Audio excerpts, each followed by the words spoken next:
Welcome to Realizing Resilience, a podcast from the Connecticut Women's Consortium. We're not behavioral health professionals, but we're your gateway to real conversations with the experts. Each episode, we'll delve into the vast landscape of mental health, from personal stories to expert insights. Together, we'll bridge the gap between clinical expertise and personal experiences, connecting with diverse voices and perspectives. Join us for insightful conversations that demystify the world of mental health. David Kelly is a licensed clinical social worker with a private practice in Norwalk, Connecticut. He specializes in adolescent and family therapy.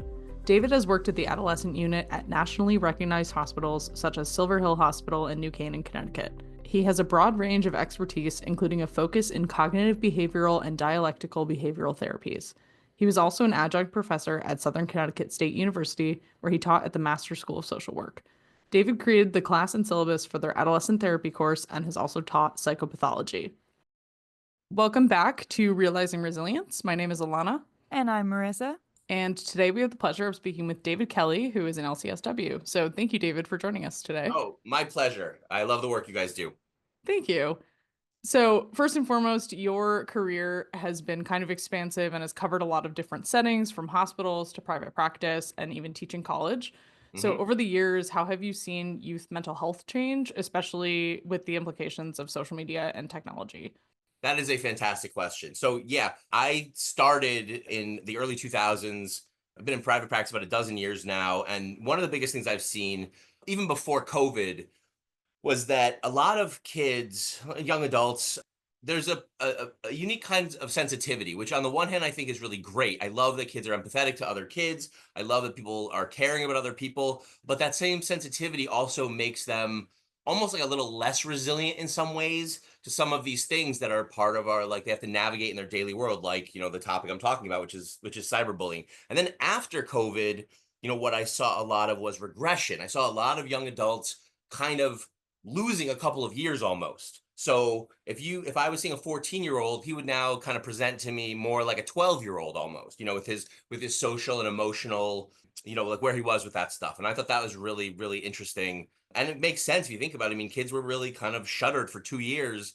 It's really hard to grow in that environment, So that's really been the biggest change, I think. I love the empathy. I think the sensitivity sometimes can get in the way of them making good choices for themselves. But, overall, I mean, they're young adults. They're going to figure it out. I'm always optimistic. What is the definition of cyberbullying, and why exactly is it so big of a problem? So I'll give you a loose definition because I don't have like the formal definition. I'm sure anyone can Google it, but basically cyberbullying is using other channels of communication. Like we talk a lot about social media. So Instagram, TikTok, Facebook, Twitter or X, even video games, to continue the bullying process. Usually kids are getting bullied at school by someone or multiple people. It's really just using different channels other than face-to-face communication to further make people feel awful about themselves. So you could go to school all day and be bullied in class. And then, like I was saying, for older people, you would go home and maybe you get bullied walking home a little bit, but then it would stop. If you didn't go back out of your house, nobody came in there and bullied you. Now with the internet, people can come into your phone, onto your computer, and continue the process. So for people who are trying to, let's say you're interacting with your friends on Instagram, you could randomly get a message from someone who's continuing the bullying process, and so there's a lot of young adults out there and children out there right now who feel like that they can't escape from it. They can't get away from it. It's always around. Anytime they open their phone, anytime they're at school, they're bullied. Anytime they open their phone, they're bullied. And so because they can't catch a break from it, it becomes so much more toxic, right? Because they don't have a chance, aside from sleeping, to really recharge those batteries and to have an okay experience for maybe even a little while with their family or some of their friends without the ever-present potential of someone invading that space using social media. Can you talk a little bit about how the social media or cyberbullying landscape, I guess, has changed? Just because even in the past few years, we have so many new platforms and new methods of communicating. Yeah, I mean, what's the big change is really it's getting harder and harder to escape. There absolutely, in the United States, in the last 10 years, have been people that have killed themselves over this kind of thing. Really sad stuff. Parents have been involved in really negative ways, helping to cyberbully other kids. It's really become kind of the Wild West in some ways. And then you add in things like video games like Fortnite or Grand Theft Auto, chats where like kids aren't even really supposed to be there, but just endless litanies of, words that are just designed to make anybody listening feel awful. And I think that stuff is a little newer, especially the idea that you can't escape. Like you just, if you're on any social media whatsoever, people can find you. And I think that's really problematic. And I wish it wasn't so. I wish there was some kind of buffer, but I don't think we've really figured out that buffer, except for parents. Parents really should be that buffer. But I think a lot of times that responsibility gets foisted off onto teachers or mental health workers like myself, where we're supposed to be responsible for like, managing these kids' expectations with online things. And I think what comes from that is really lazy parenting, frankly. Parenting is hard. It's a hard job. And I get it. Parents check out sometimes, but I think there's one of the things you can't check out in because I think the risk is tremendous if you're not aware of what your kid is doing. Yeah, even internet, like in-game chat has changed so much. When I was in high school, Call of Duty Modern Warfare 2 came out. Oh, heck And yeah. And I did not play it because I knew people were so vile and abusive, especially to girls. But I Especially. was old enough to know that, and now it's I this is the second time I've talked about Fortnite on this podcast, which is crazy. But I love Fortnite, and I Yeah, me mostly too. will. It's so fun.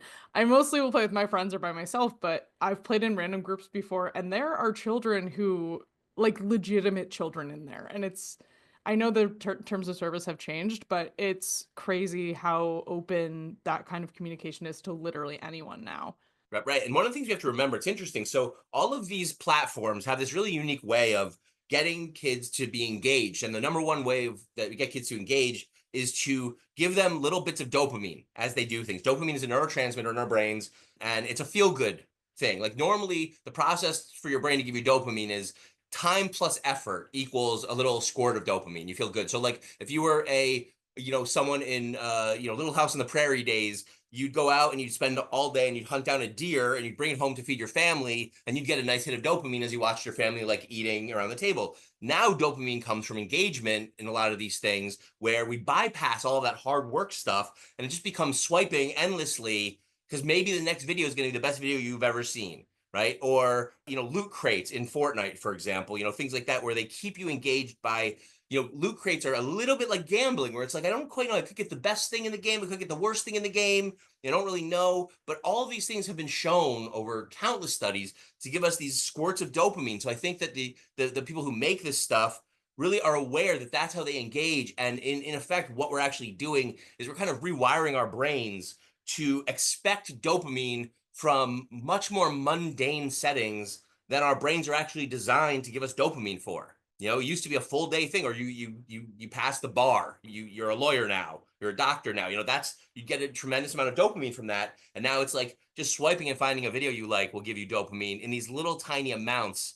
When they did studies on rats with electrodes in their heads, and they had a bar where they could hit it and they get a little zap of dopamine, or a bar with food, and many of the rats would just hit the feel good button until they actually died of starvation with the pellet dispenser like 3 inches away from them. So that's how powerful this stuff is that we're kind of trying to counterbalance a little bit. And I think too, with there no longer being access to like children's spaces, there's no longer, it feels like there's no more kids spaces anymore. Even TikTok, there's a lot of adults there. And so it's still kids consuming adult content. Oh yeah. And even if it's, nothing, that is crazy, should I say, it's still things that adults are consuming when they're emotionally intelligent enough to know maybe the difference between things or how that could make me feel, or maybe I should walk away now. Yep. And when you're a kid, you don't know that. It's true. It's true. Our brains, as human beings, our brains are really not fully cooked until we're about 24 years old. And the last thing, unfortunately, that gets developed is what's called the prefrontal cortex, which is the spot up here, which is really designed for problem solving and understanding of consequences. Right. So if that's not fully cooked and you're 13 years old and you're looking at a lot of this stuff, you can see right away there's a problem, even just simply with your brain chemistry with regards to how you take in this data, right? And this knowledge and how you understand like the effect that it can have on you.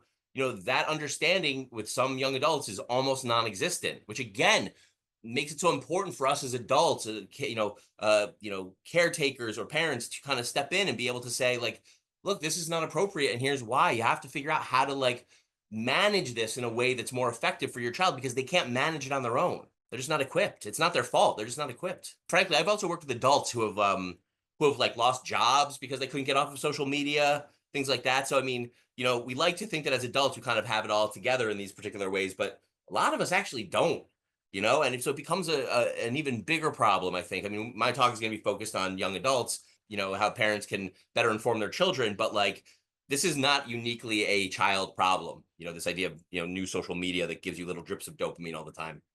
You'd mentioned your training that's coming up on April 15th, Navigating Bullying in the Social Media World, and Yep. how it's going to cover like cyberbullying signs and setting healthy social media boundaries and even encouraging positive online behavior.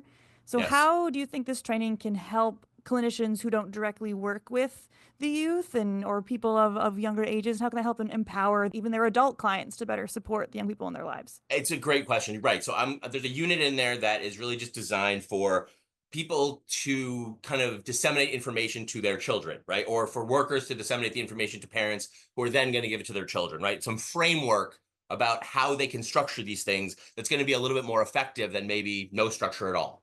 It's still going to be effort. I mean, all this stuff is, it takes effort. And so parents have to want to do this thing. But I think for us as workers, I think it's going to be a really great thing to be able to share with our clients, because I think that it's going to make them feel, I mean, at the end of the day, the job is to make our clients feel like they can, they can have actionable experiences. They can do things about something in their life they don't like. So my hope is that through the learning, they'll figure out like, oh, okay, maybe it's not so great that my kid is on TikTok, every waking second of every day. Or like maybe we can limit having, phones at the dinner table when we all sit down to eat. Like, even little changes can make a big difference, and that's kind of the idea. But it's really about giving the information in a way where it can be disseminated to anybody.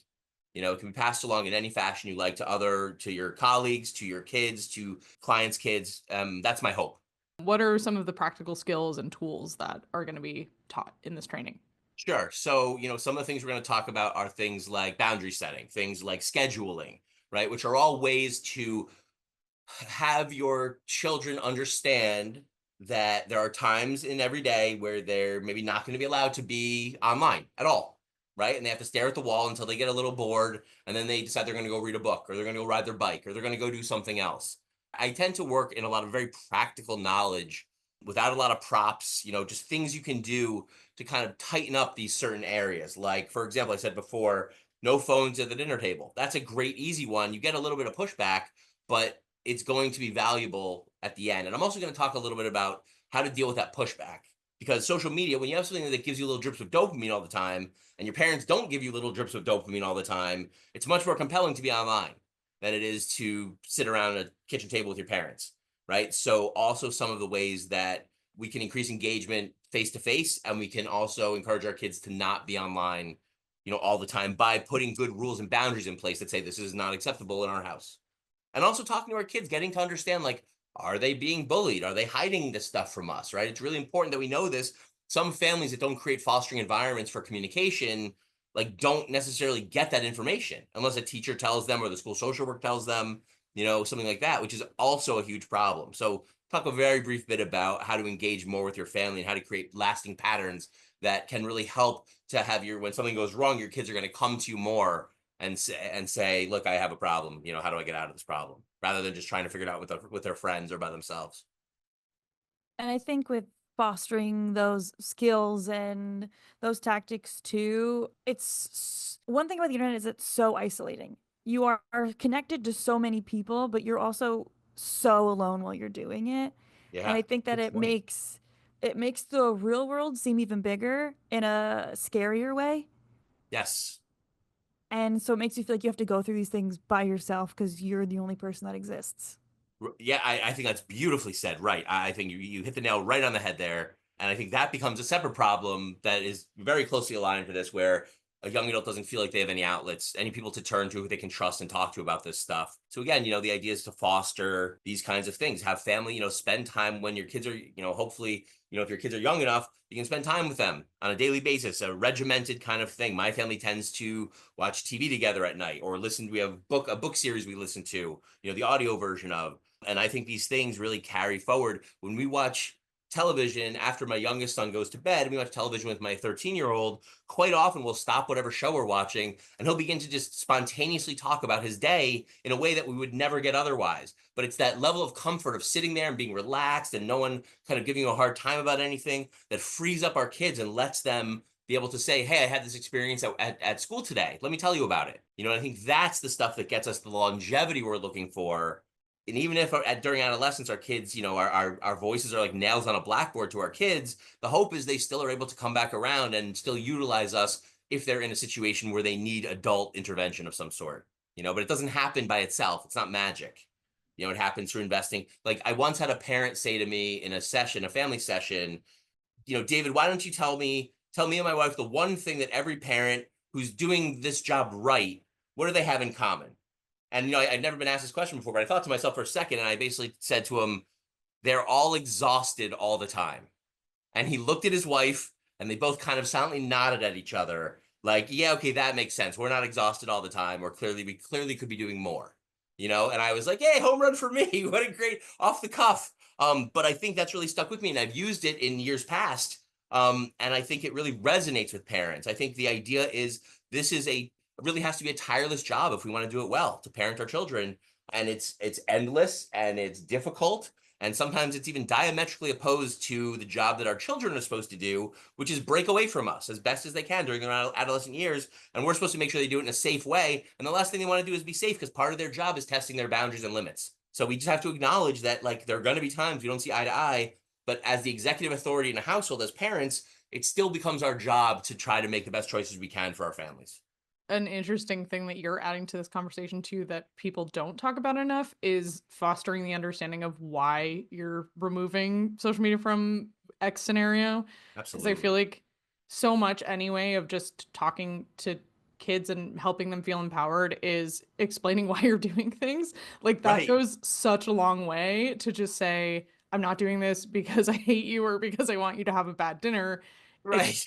Like, it's easier than it sounds, actually, to just explain that stuff, but it's not something we think about like that. Coming across as just punitive isn't going to be helpful in a case like this. Not at all. In fact, I have kids whose parents do that, and they just find other ways to do things. They clone their phone and put it in a little folder somewhere, so when their parents look at their phone, they don't know that unless they look at this little folder, they're not seeing what their kids are actually doing. Like, you know, kids have gotten, first of all, it's very hard to compete with young adults and kids regarding technology. You know, they're born into this particular breed of technology. And like, I noticed, you know, being a slightly older guy, like, you know, I don't have the same skill set they have. I don't know how to clone my phone. I'm sure I could figure it out, but like, I've never had practical knowledge for that. And kids know this stuff cold. And I think that also, it becomes a bit of a setup if we don't have that good relationship and we can't explain why choices are being made the way they're being made. I think you do end up with a very diametrically opposed adult-child relationship where you just butt heads all the time, and kids are very interested in trying to figure out how to get over on their parents, how to do the things they want to do without their parents finding out. And it's really problematic. And then parents take the nuclear option. I'm working with someone now who their kid wants to go to sleepovers, but the parents found out that he's 14, and the parents found out there's like maybe a little bit of stuff that they shouldn't be doing there, a little bit of maybe some drugs, maybe some alcohol, stuff like that. So what they've decided to do is like shut down the kid's ability to have sleepovers for the year. And it's like, okay, but like, don't you see that if you do that, it gives the kid nowhere to go? And what you end up with is a kid who's just going to try to figure out how to get out of the house as much as possible and how to pull shenanigans to get what he wants, because there's no other solution. You've made such a firm, decree that it basically becomes like his only solution. The kid's only solution is like, how can I get around this? Instead of working collaboratively with your family and saying like, I hate this rule, and parents saying like, all right, well, let's figure it out. Let's figure out something that's sort of maybe a little in the middle. You know, so for example, with them, it's like, why don't you have sleepovers at your house? And you can monitor them. Like, why don't parents think of this stuff? I mean, it's fine if they don't, but at the same time, it's like the nuclear option is never the right option unless a child is no longer participating in their own life. As long as kids are willing to participate in their own lives, you can always sit down and negotiate with them and maybe figure out a better solution for your family. That's something else I'm going to talk about. You know, how to do that thing, how to make this fit for your family or for your clients, whatever.